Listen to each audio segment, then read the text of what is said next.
AA6DD K6YYL. K6YYL, AA6DD. Go ahead, Will. I think you have something you wanted to share with me.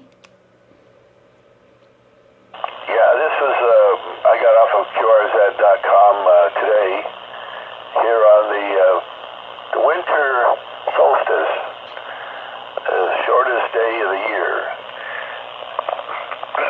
Anyway, here's what it says, and you and I can discuss it a whole bunch. A team of scientists led by solar physicist Laura Hayes investigated a connection between the solar flares and the Earth's atmosphere. They discovered oscillating pulses in the D layer of the ionosphere at low frequencies, 24 kilohertz. Minor X-rays and extreme ultraviolet UV oscillations during the July the 24th, 2016 flare. It has now become clear that the solar flares exhibit a quasi-periodic pulsations with timescales of minutes at X-ray energies. It has also been previously known that ionosphere is sensitive to these variabilities. The results reveal that the Earth's ionosphere is more sensitive to small-scale changes in solar flux X-ray flares than previously thought. Modeling the ionosphere shows that the D-layer region density varies by up to an order of magnitude over the time scale of the pulsations, approximately 20 minutes. So what they're saying is the pulses are 20 minutes long. These researchers' articles appear in Space Science Journal of Physics. So we got a whole bunch more to discuss, but what do you think of that so far? Interesting. I'm going to have to probably listen to this several times because I'm not familiar with that at all. But go ahead. Well, you and I have talked about it a whole bunch over the years. Actually, if you think about it, not the D layer. I normally don't talk about the D layer because when you look at the ultraviolet light from the sun, the F1 and F2 layer has a lot of noise in it. In other words, the ultraviolet light we know pumps it up, but the small variations in the light over small periods of time don't show up very often, or it's hard to get it out of what's there, especially if you're lower down in the HF spectrum. Where you and I live up in the 10 meter, 12 meter, 6 meter area, there is much more prevalent. You can see it and hear it and taste it and feel it. You can hear the changes. And anyone who's really a ham, we've kind of known all this all along. We've been a ham for many years, and especially being operating in the upper HF and the 6 meter spectrum. You know it in your bones. And so what this is they've been able to show that when a flare comes off the sun, that flare has an oscillation in it.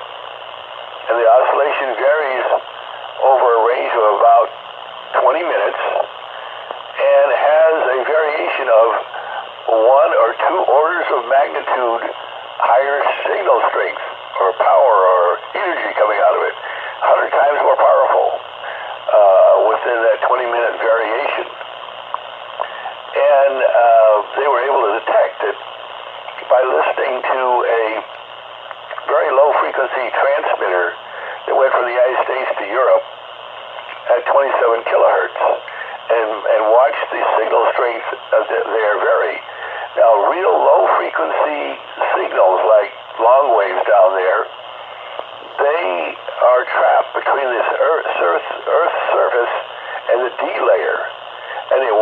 drawn the boundaries between the two. And that's how you can talk so far on extremely low frequency long wave, is it's like a big monster waveguide, because the wavelength is so monstrously large.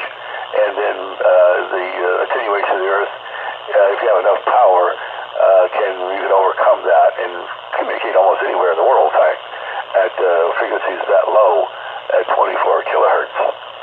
And so it's normally a steady signal strength. Well, if a flare hits the Earth, the signal strength at the other end varies, and they can watch its variation because they're measuring the D layer. The D layer is normally fairly stable because it's much more denser than the other layers, and therefore it follows it's easier to tease out the data of the variation because it's more stable than following the ultraviolet light and the X-ray energy that's ionizing it all the time. Does that make sense? K6YYL, AA6DD. AA6DD, K6YYL. I guess I will definitely have to go over this more, but go ahead. Okay.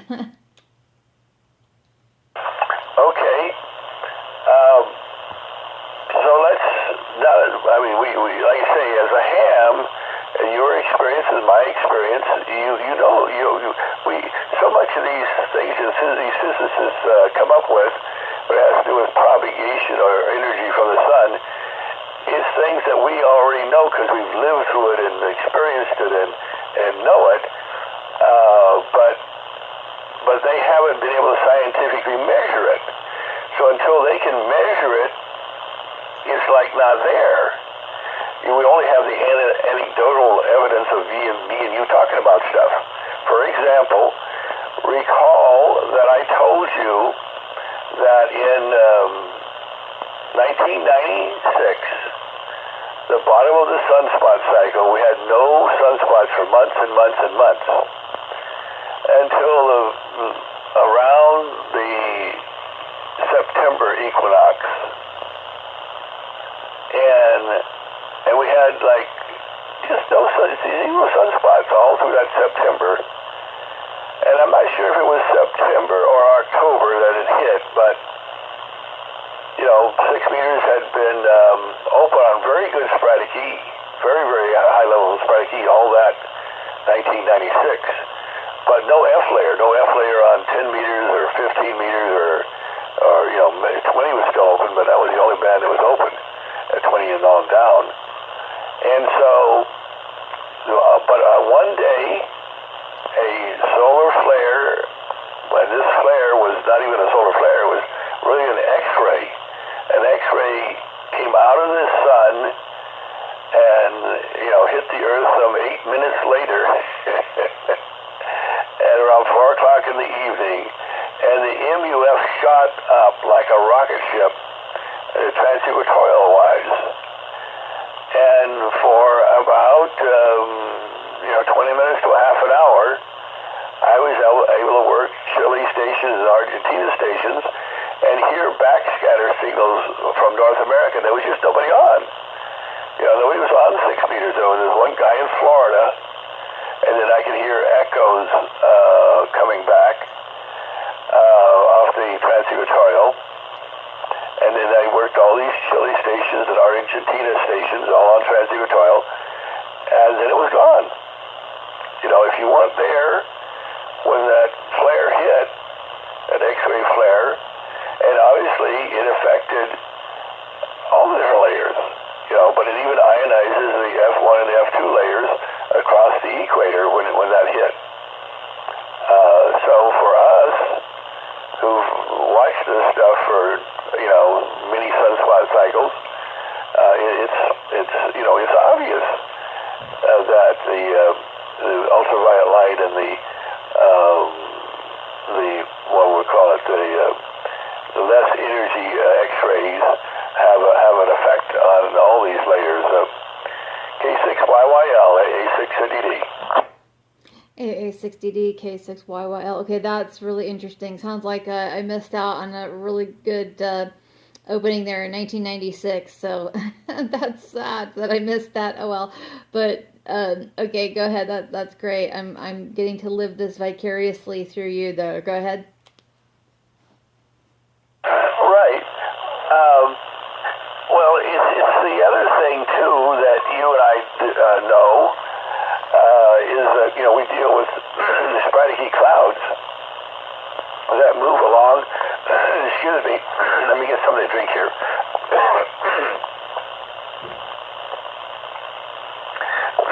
We deal with sporadic clouds, that move 150 miles an hour up in the E region, and they always move along the magnetic lines of force towards the north. And then the Earth rotates underneath it that makes them look like they're making an arc towards the northwest as they go by. So where we're located here, we'll start off looking at somebody in South Texas, and somebody in North Texas, and then Oklahoma, and eventually Colorado, and eventually Wyoming, and Oregon, and Washington, and so forth. Well, there we also know it's going to change. Now, other clouds can get generated and keep the opening going, but that's what it takes. It takes multiple generations to still talk in the same general area. So that's one variation we have.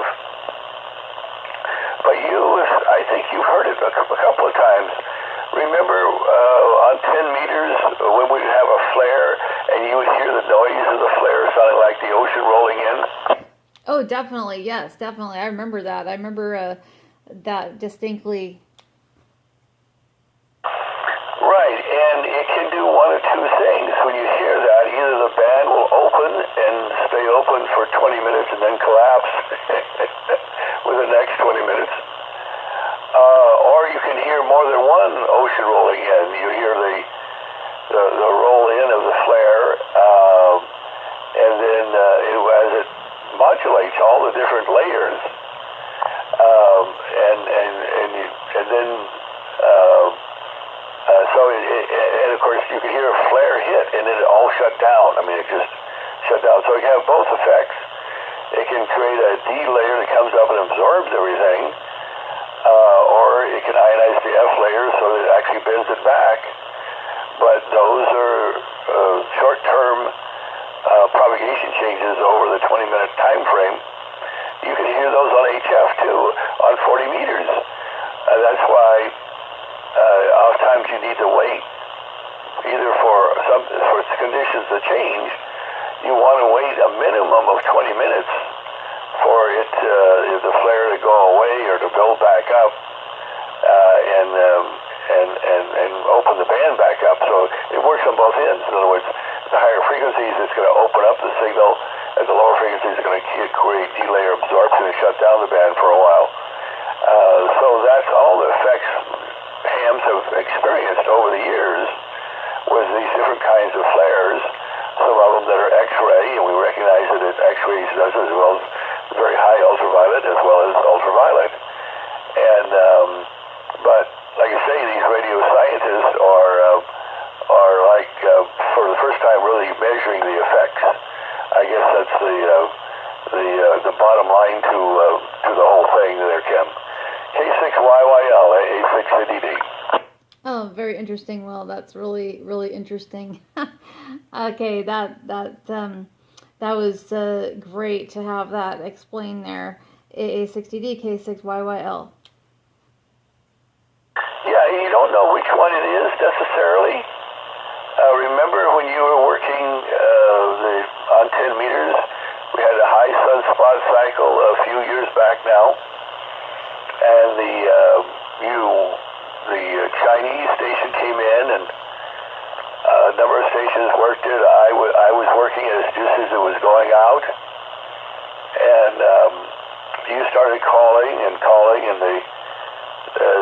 the band was really shut down. I mean, it was after dark, and I was there thinking, my God, it's gone. But I was cheering you on, even though you didn't hear me. Keep going, And about 20 minutes later, you finally worked him. Go ahead. Oh yes, and yeah, I remember that, and I did actually see. I think I reviewed a log, and I think that was November 4th of 2011, and that was on my Kenwood TS130 sugar with just 100 watts. And I remember that was 8:30 at night, and like you said, that obviously it was totally dark outside, and you had worked him, and I don't remember his call sign exactly, but it was something BI, like Bravo Italy something. The rest of his call, of course, you worked him, and I looked him up. I was like, oh my gosh, that's China. And I think you said that that was your first time ever working a China station, and so I was really happy for you. And other people had called him, like you said, and I just kept calling him and calling him and calling him. You know, I had a lot of patience to do that, and I just had a feeling he's probably still there, but the wave of the the band is going to come back eventually. I felt, I kind of felt that it would, and sure enough, it did. And I worked him. Man, it was a lot of work working that one. So, but I did. Over. Okay. Yeah, no, that was a very exciting evening, and like I say, that's why you have to be patient on these higher HF and 6-meter bands to work the DX, and not to give up, right away, because both the sporadic heat clouds will move around and get in between you and wherever it is, and can help you get into the F layer, going all the way to China in this case. Or by the same token, some extra energy from the sun can hit within the next 20 minutes and make it crack open for you as well. And so like I say, now eventually you need to give up, but not right away. The average person will call 3 or 4 times and wait maybe 5 minutes, and that would be it. They'll get up to, well, that's the band shut down now, and leave. But when you actually see the propagation, when you study it enough, you realize that it almost always comes back a little every so often. It's the same thing when it builds up. When it starts, it has openings above the MUF. The MUF is really kind of where it's flat and really open, all right? But above the MUF, there's little pixels of openings that happen. And they're actually frequency dependent. In other words, you should look at it like a spectrum. And you say, okay, the MUF is sitting at, let's say 15 meters, all right? And one little pixel can open up and to a particular location, and be open on 12 meters, but not in between. Nothing will be open in between. But for a few minutes, it can open up and 12 meters be open, and then that can fade out, and then another pixel can show up on 10 meters somewhere across a few hundred kcs, and that can be open for a few minutes and then go away. And then and the number of pixels is, of course, more concentrated towards the MUF. In other words, where the MUF is, there's lots of little pixels above it. But on rare occasions, and the higher up you go, the less pixels. But you can't even get a pixel all the way up to 6 meters. And here again, it won't last very long. It's going to last, for half a second, or 10 seconds if you're lucky, that you can get calls back and forth, and then be gone. And so, because of that pixelation of openings, you can kind of think about it like boiling water. If you have water boiling, where's the water? Well, it's right to the surface there. Well, but there is little droplets that are flying up above, higher above. And that's what I mean by the pixelation of the MUF, if that makes sense, Kim. K6YYL, AA6DD. AA6DD, K6YY. I think so. And definitely very interesting stuff, but go ahead.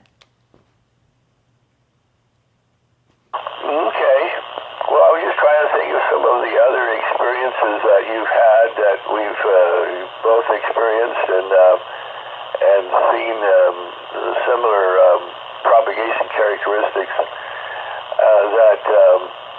that change over a 20-minute time frame. And of course, as you know, meteors can be any time frame up to fractions of a second to a few minutes from a nice big flare to many, many meteors burning up in the E region and making that all, a glow up there, all the way up to you can physically see the meteor. There's so much energy being put out. And then, then you can have almost continuous communications on it. And once you have that, it's very hard to tell the difference between a sporadic E propagation and meteor propagation, because it's all in the E region. And if the meteors are coming often enough, they're continuous, though they can be choppy, and you've heard them choppy, all right. You've seen them choppy. But then they can be almost continuous, and at that point you just cannot tell by listening to them what the difference between them and sporadic E. Because sporadic E has the same slower QSB rate than normal meteors do. So you and I, we can make a distinction by listening to them and seeing the QSB and knowing the range is going to be 600 to 1,200 mile propagation type range. That's what we normally see off of meteors. We know the F layer up on these higher HF spectrum at 6 meters is going to be a few thousand miles to 3,000 miles on a single hop. A6 is more like 3,000 miles, and 10 meters is more like 2,500 miles, and by the time you get down to 20 meters, it's more like 2,000 miles for the single hop, because they bend at a different elevation in the F2 or F3 region of the spectrum, or the ionosphere, not spectrum, ionosphere. So that's what gives us our ranges out there. All right, well, sometimes, like I say, we'll have to get together and do some more talking and some drawing and go over some general ideas about all the different forms of propagation, everything from ground wave, which happens way down at 160 meters and 80 meters, and pretty well disappears by 20 meters, and direct wave propagation, where the signal goes from antenna to antenna. That starts at about 20 meters and gets better, as it were, as you go up higher in frequency, and is how everything is done on 10 meters and 6 meters and 220 and 1296, all direct wave propagation going from antenna to antenna. And then the skywave, which is the signal going up and hitting the E layer or even the D layer or F1, F2, or F3 layer and coming back down to you. And then space wave, where it goes straight out into space and hits the satellite, comes back, or goes out and hits the moon and comes back. And those are the main categories. But of course, when you shoot your RF out there, you have no idea what it's going to run into and what's going to turn it around and send it back to the Earth. And it's obviously all a function of the frequency and how much energy is in the frequency compared to the actual frequency you're talking about. And that's actually the basis of all modern physics, is that energy is proportional to frequency. And as you know, that's where Planck was a physicist, 150 years ago now, that was able to prove that energy is proportional to frequency, and he went far beyond that. He came up with a Planck's constant, where you multiply the frequency by the constant, and you end up getting how much energy is in the situation. So that's what really determines what bends. And so if you double the frequency, it means you double the energy. The amount of energy required to bend it back has got to be doubled, and so the skip distance is doubled, and et cetera, et cetera. Alrighty, we'll let you go. I gotta go make some supper here and let you get to making some supper as well.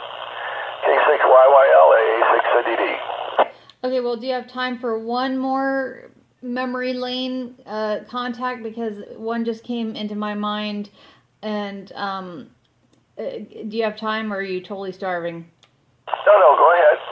Okay, for some reason you sparked my memory of when I worked at Alaska Station and what I think could be Aurora. I think I remember talking to you, and it just had a odd sound to it. I think that I was working him on Aurora, I think. Oh, what band? Was we on 6 or 10? I'm sorry, it was on 10. Okay, it was 10 meters, and this is back when the F-lay was high? Gosh, I think it was 3 years ago. I can't be certain, but I'm kind of guessing. I'd have to look back at my logbooks. He even sent me a QSL card as well, and I think it was 3 years ago. I'm guessing now. Yeah, I remember that. He did have Aurora distortion in there. So that meant it probably was a combination of some sort of sporadic E, Aurora, and even possibly F-layer mixed all in there. It was very complicated. He was never very loud, right? He was very weak, wasn't he? Yeah, and yeah, like you said, very distorted, like. Yeah, when you hear it, it sounds like me with a roughest voice. When I get up with my rough voice, my old man voice, you know, and it goes, and it's wavery. So it's sort of, you know, and it can be so bad that it's on sideband. It's very hard to hear or understand it. But yeah, in the same E region, you have all that energy that comes down the magnetic lines of force from the ionized. Actually, it's the ionized particles coming from the sun. So this always hits 2 or 3 days after a solar flare, if it's aimed towards the Earth. And then if it's polarized light, when it gets here, right, then it'll zip down the magnetic lines of force into the northern hemisphere or the southern hemisphere. And when it hits the E region, it punch so much energy in there that you get all these colors. You get the reds, and the deep reds are the least energy. And when they get up into the greens and blues, that's the super energy to get to those colors. But then there's obviously enough energy there that's glowing. There's enough energy there to bounce all sorts of radio frequencies, 10 meters, 6 meters, all of them can get bounced off of it. But when you're refracting off of that thing, it's just like, you know, they're undulating, they're moving, and that moving creates multipath distortion. And the multipath distortion is so terribly severe, it makes AM almost impossible, and makes FM impossible. But sideband can kind of do it if you speak slowly and enunciate well and listen well. You can make a QSO through it. Go ahead. Yeah, that was really a confusing way to work it, because I was trying to figure out, what is this? You know, what mode is this? You know, I was trying to think, is this, you know, meteor scatter or what? You know, it sounded so bizarre, and I have heard what you're talking about, you know, Aurora, and it sounds very strange for sure. Well, we don't hear it down here. If we lived up in Washington, it happens all the time up there. Every flare, they hear distortion on 6. It can work, you know, like from Washington to Idaho and stuff of that nature, refracting off of it, or, you know, Great Lakes and everything from New York north. They all hear Aurora quite often. It's quite a phenomenon down here. I've only seen it once. Actually being able to physically see Aurora here, and that's when a Y flare hit off the sun. You know, one of these articles I was reading said, "Oh, the highest flare is an X flare," and then no, that's not actually true. That's the one they recognize, but once they go up to like an X10, the next flare is sometimes referred to as a Y flare because it's a whole order of magnitude higher up. And so here in Southern California, it's quite a rare phenomenon. I have heard it on 6 meters openings before. I've actually heard it on 6 meter openings to Arizona, if you can imagine that, when the skip is short to Arizona. I've heard that kind of phase distortion on the signals. But for us, like I say, we're a long ways away from the magnetic North Pole here, and that means in Southern California, it's just you'll experience it, but it's maybe once I don't know. I probably have heard it maybe once or twice a decade at most, I would think. Go ahead. Yes, and I remember the aurora too down here once, and I think that was 2003. We were camping, and I was looking up at the sky, and we had heard that it was down. We were even down in San Diego area at that time, so it was really far south, incredibly. So, and then and when I worked at station in Alaska, it did have that very distorted sound. Not totally, completely, but definitely noticeable. So it might have been going through up there, from him. Like he's, I don't know. Go ahead and explain that. That was a confusing one. Yeah, no, from up there, he was probably hitting some kind of aurora refraction that got him into the F layer, that got back down to you. Go ahead. Okay, yeah, because it was unique for sure. That I've never heard anything like that. I don't think so. But very good. Thank you so much, Will. Yeah, be aware when we get pure F layer on 10 meters or 6 meters to Alaska, they're god awful loud and perfectly fine. I mean, I worked them 30 over S9, mobiling down the 91 freeway on 6 meter F layer. Oh my goodness. Okay. Yeah, I worked three of them. On the 91 freeway once, going into Orange County, if you're going to believe that. One after the other, they called me. Me being Mobile DX, of course, on 6. Oh my gosh, I bet they were excited there. That's cool. That's really cool. Yeah, Roger. No, it's amazing when the F layer gets all the way up to 6, and it's real F layer, and not some multiple propagation thing. So often on 6 we're just eking out any signal that's S3 or S5 or S9, and we're just doing everything we can do to get any signal. But when pure F layer hits 6 meters, it's just like 10. There's nothing that the D layer doesn't hurt these upper frequencies at all, and so because they don't hurt us, there's just no loss. And so if the F layer bends everything back, signals get wonderfully strong. I actually, in 2003, I agree with the date. It was 2003 that we had that big aurora, that we actually had a red sky here in Southern California.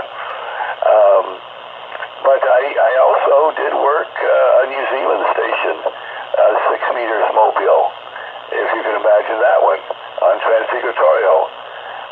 So even that can be done. Go ahead. Oh, very cool. Very cool. All right, well, thank you very much, and I'll let you go get your dinner. All right, Chevy 3s. We'll catch you later. K6YYL, AA6DD. All right, thank you, Will. It's always fun. AA6DD, K6YYL 73.